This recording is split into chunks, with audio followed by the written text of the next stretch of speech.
Good morning. In this video, we will discuss further the chapter number 3 in your history textbook, that is ruling the countryside. In the previous video, we saw the three methods of cultivation that the British started. Firstly, we saw the zamindari system, in which there was a zamindar who was given the power to collect the tax. If he is not able to collect the tax, he will be changed by the British. There will be an auction held and he will be changed. The second method, the second settlement was the Mehelwadi settlement, in which a village was considered as a Mehel, and in that village the headman was responsible to collect the tax from all the villagers, all the farmers, and the village or a Mehel will pay the tax as one entity. And similarly, the third was Rayatwadi system. In this system, the British struck a deal directly with the Rayats, Rayat meaning farmers, the cultivators. So they were directly struck a deal with the cultivators, and the cultivators paid directly tax to the company. There was no middleman in between. So these were the three systems which we saw in the previous video. In this video, we will look up a certain case of how the British forced the Indians to grow different crops which they liked. So the heading for today's video would be crops for Europe. Now Europe at this time was starting to industrialize. There were a lot of industries in Europe. These industries required raw material. Raw material would be anything. It can be sugar, it can be cotton, it can be anything. So these raw materials was attained mainly from the colonies. What were the colonies? The countries which were ruled by England. They would be India, the West Indies, South Africa, all these countries. These would provide raw materials to the industries in England. So these industries required raw materials. Now in the 18th century, starting from 1700 to 1799, the industrial growth in England forced the British to get raw materials. So they decided that they will get raw materials from where? From the colonies. So during this period, the British started taking crops from this area to Europe, and these industries will convert these raw materials into finished goods, and those will be sold to different parts of the world, even in the colonies also. So this was the main plan. Now in the beginning, these raw materials were paid for. So the farmers who grew cotton, let's say a farmer who grows cotton, is a cotton farmer, he will be paid by the British for his cotton. So British will buy cotton from the farmer. So it was profitable for the farmer also. But after the Battle of Plassey, after 1757, and then the Battle of Buxar in 1764, and then the Diwani Rights in 1765, the British started changing their policies. So after 1765, the policy was changed. Now the British were more of forcing, it was forcing the farmers to grow various crops which they will require as raw materials in industries. Now obviously they will not force all the cultivators to grow certain crops, but in various areas we saw a trend of lot of farmers being forced to grow a particular crop. For example, in Bengal, in the state of Bengal, the farmers were forced to grow jute. Jute is a crop which is used to make ropes. So this was required from the state of Bengal. Bengal means present day West Bengal and present day Bangladesh. Also in the Assam hills, the British forced the farmers to grow tea. Tea cultivations, to date, tea cultivations can be found in the hills of Assam, northern hills of Assam. In states like in the Great Plains of India, the states like UP, they were forced to grow sugarcane, mainly in the western UP area of Meerut, Ghaziabad, Saharanpur. They were forced to grow sugarcane. In the Punjab area, that includes Haryana, modern day Punjab, the Pakistan Punjab, and Himachal Pradesh, they were forced to grow wheat. In Maharashtra, the farmers were forced to grow cotton, and similarly in the southern state of Madras, the farmers were forced to grow rice. So despite what the farmer wants to grow, these were the crops which were forced upon by the British to grow. Now in these you can see certain examples like Punjab and Madras where food items are being asked to grow. So this is not a major problem. But in states like Maharashtra, in states like UP, in states like Assam and Bengal, the crop which was grown was not used for eating. So this created a lot of problems for us Indians, where we were not growing adequate amount of food grains, but now the farmers were forced to grow cotton and sugarcane rather than wheat and rice. So in these states particularly, this problem arose. We will look at this problem in more detail in some time. Now the most famous crop which was being forced to grow was indigo. Now indigo is a crop. It mainly grows in the tropical area. What do you mean by the tropical area? Tropical area means areas near the equator. Areas near the equator. So areas near the equator were the tropics. So this crop only grows in the tropical areas. That means India, Sri Lanka, Indonesia, these areas only can grow the indigo crop. So indigo crop can only grow in tropical areas. This crop gives a rich blue color. So this crop gives a very rich blue color which is used for dyeing. Dyeing what? Dyeing cotton clothes. So any cotton cloth, if you have to color that cotton cloth, if you have to dye that cotton cloth, then you can use this indigo which gives a rich blue color.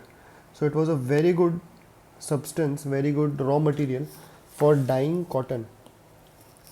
And as you are aware that the British during this period had a lot of cotton mills in England.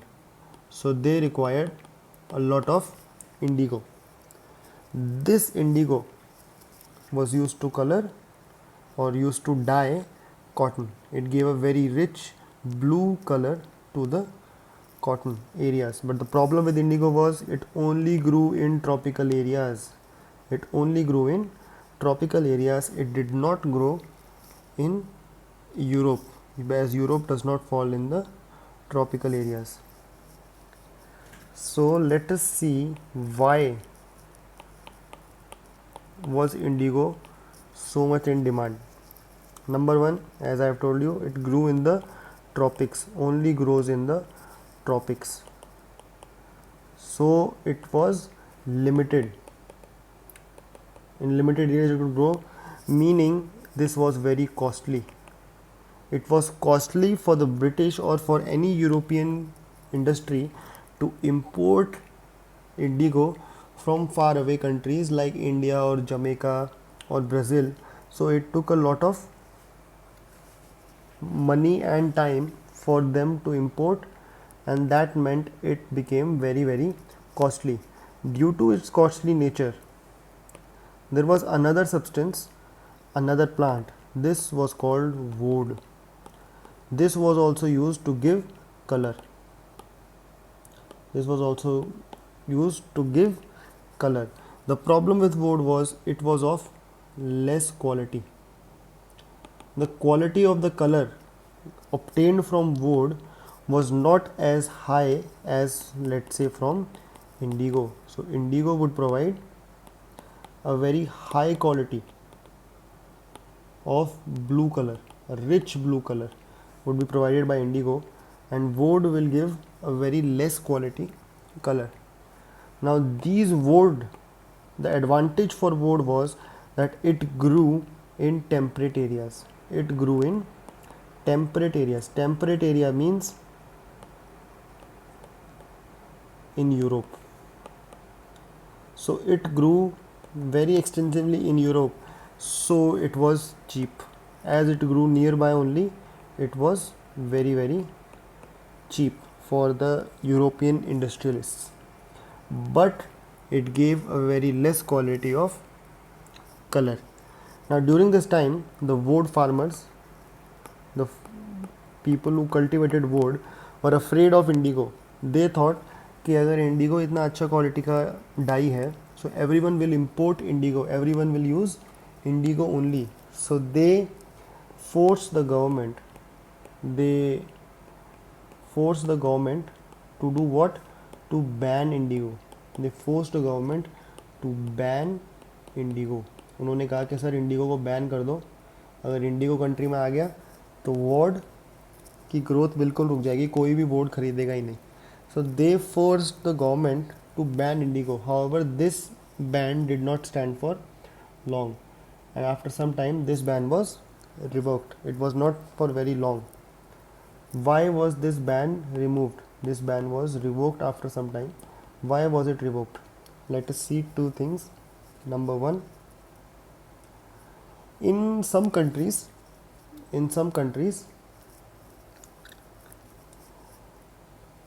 already farmers were cultivating indigo. For example, the French people, they had occupied a colony called Saint Dominic. Saint Dominic is an island near modern day West Indies. So it is a Caribbean island, Saint Dominic, and the French grew indigo in Saint Dominic. Similarly, Portuguese, the people from Portugal, they grew indigo in Brazil. The English grew in Jamaica. The British, they had colonized Jamaica, so they were growing indigo in Jamaica. All these countries obviously are tropical countries, so they can grow indigo. And the Spanish were growing it in Venezuela. Venezuela is a South American country. Now all these countries, all these colonies were growing indigo, and this indigo was being provided to the industries, and these industries were continuing to growing rapidly. So these industries were growing rapidly. The amount of industries, the amount of cloth, the amount of indigo that was required in these industries was growing, and these growing industries were provided indigo from where? From these countries, from Saint Dominic, from Brazil, from Jamaica, and from Venezuela. Who was growing?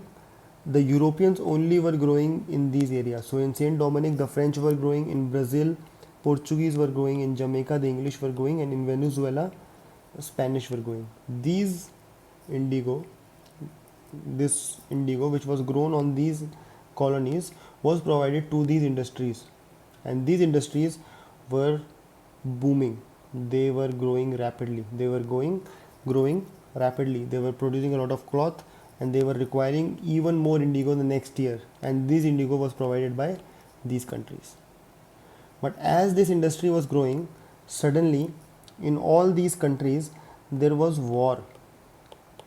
Or there was civil unrest, which is not important for you currently in your syllabus. So due to certain problems, due to some wars, due to some other problems, this indigo stopped.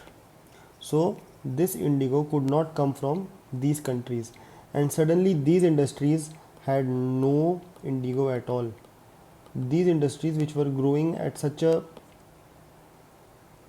high rate, these countries did not have any indigo. These countries did not have any indigo. Why? Because from these countries the indigo cultivation or the indigo which was coming in was stopped due to some reasons. There were wars, there were civil unrest, there were freedom movements in these countries, different things which you will read in higher classes. So due to some reasons, these countries were not able to provide indigo to the industries in Europe. Now this forced the British, mainly the British, to look for other places. Where could they grow cotton? Where could they grow indigo? And they found the answers right under their nose. The answer was India. India was freshly won over by the British, and they were looking at India as a possible area where indigo could be grown. So they looked at India as a possible provider for indigo for European industries. So they went to India and they started forcing the farmers to grow indigo. So they were forcing the farmers to grow indigo. There was a very high demand for indigo. You can see high demand was there from industries, and these industries were provided with indigo now from India. So now India started to provide high quality indigo to these industries. How much indigo was started by India, how much India started growing indigo is shown by this figure given in your book. In the year 1788, only 30% was Indian indigo. Now in the year 1788, out of the total British indigo which the British imported, only 30% came from India. So if they imported 100 kgs of indigo, only 30 kgs of indigo came from India. Only 30% of their total indigo came from India. But within 20 years, in the year 1810, we see that 95% of the industries which imported indigo in England came from India. So within 22 years, we see a rapid rise in the production of indigo and providing indigo to the British industries. 95% of the indigo imported by the British was now Indian indigo in the year 1810. So this was the growth of indigo. Now how could India so quickly produce so much indigo? How could a country like India, where farmers were mostly poor and there was not enough to eat, how could India suddenly grow so much indigo? So for that we have to first look at a concept called planters. Who are planters? Now the planters are Europeans. Europeans meaning British, Irish, French. They were Europeans. They would come to India. Okay? They would come to India and they were given land. They were given land. So they were given land, and on that land they will grow a particular crop. They will grow a particular crop. Mainly these crops were tea, cotton, indigo or sugarcane. So mainly these crops were grown by these planters. Obviously they themselves will not grow, they will hire some labor, and these labor will grow these particular crops. These crops were sold back to England as raw material. So they were growing raw material in India and selling it back to England, and thereby gaining some profit. So this was planters. So planter was anyone from Europe, England, France, Ireland, any country. They would come to India. They were given land by the government, by the British. On those lands they will hire labor and they will grow certain crops like tea, cotton, indigo or sugarcane. They will sell it back to England and then they will earn profit through this. Similarly, indigo was grown. Indigo was also grown in a similar manner. Now the indigo growth is of two types. First we see nij and the second is rayati. So there are two types of planters which would grow indigo. We will see these two types. Nij cultivation. In nij cultivation, the planters directly owned the land. They directly owned the land. So they will own the land or they will rent the land. That means अगर कोई planter या तो ज़मीन किराए पे ले रखी है या उसकी खुद की ज़मीन है तो उसको हम क्या बोलेंगे, निज cultivation. In Rayati cultivation, the farmers or the planters did not directly own the land. They did not directly own the land. Secondly, in niche cultivation, there was no contract. There was no contract with farmers. So they did not need farmers. They will grow crops in their own land, but in Rayati there was contract with farmers. Now what does the contract mean? In niche cultivation obviously there is no contract, so planters will directly own the land or they will rent the land from some area and they will grow indigo or sugarcane or tea in that. We are looking at the case of only indigo, so they will grow indigo in that land. That will be called niche cultivation. That cultivation will be called niche cultivation. Now in the Rayati cultivation, Rayat means farmer. Rayat means farmer. So here what they are going to do is they are going to contact a farmer. They are going to tell him that you should sign a contract, a piece of paper. Now according to this contract you have to grow indigo.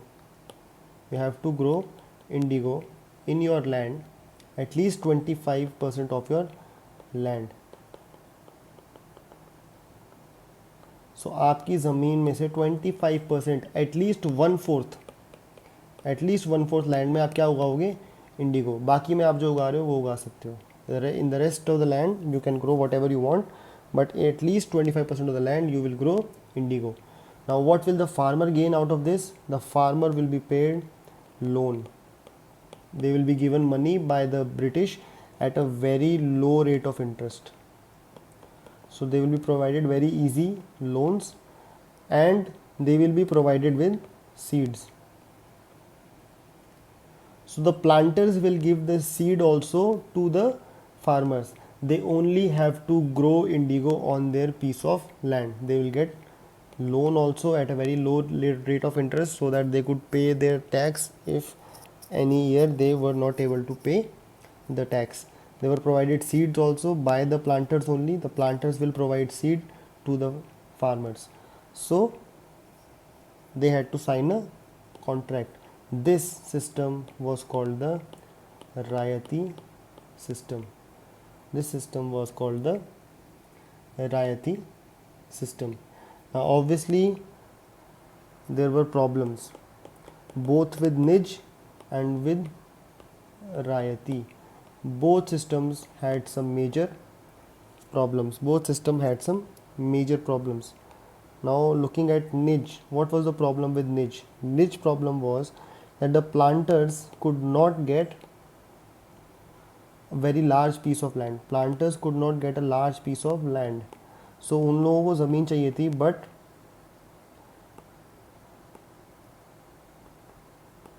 उनको वो ज़मीन एक जगह मिलती नहीं थी उतनी जहाँ पे वो ये कर पाएँ. क्यों? Because of the rich population density in that area, they couldn't get land because of the high population density in those areas. वहाँ पे इतने लोग ऑलरेडी रहते थे, इतनी फार्म लैंड थी कि उनको छोटे छोटे प्लॉट ही मिल पाते थे, उनको बड़ी लैंड पूरी नहीं मिल पाती थी जहाँ पे वो अच्छे से उसकी कल्टीवेशन कर सकें. Second problems, we are discussing problems here, problems with niche cultivation. Now the second problem which they faced was that they required large number of plow. Plow is hull, plows and bullocks. तो बहुत ज़्यादा बैलों की और हल की ज़रूरत पड़ती थी for cultivation of indigo. And the problem was कि इंडिगो को तभी कल्टिवेट किया जाता था at the same time as rice.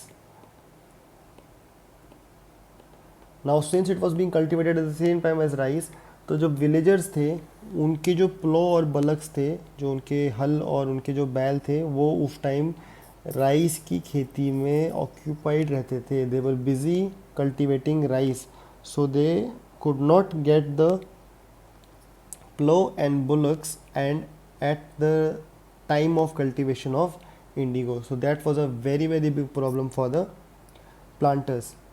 Thirdly, for the same reason, because at the same time rice was being cultivated, there was no labor also available, because all the labor was cultivating rice at this time. Plow and bullocks were also at rice cultivation and labor was also at the rice cultivation. तो मजदूर लोग थे वो लोग भी इस time rice cultivation पे लगे हुए थे.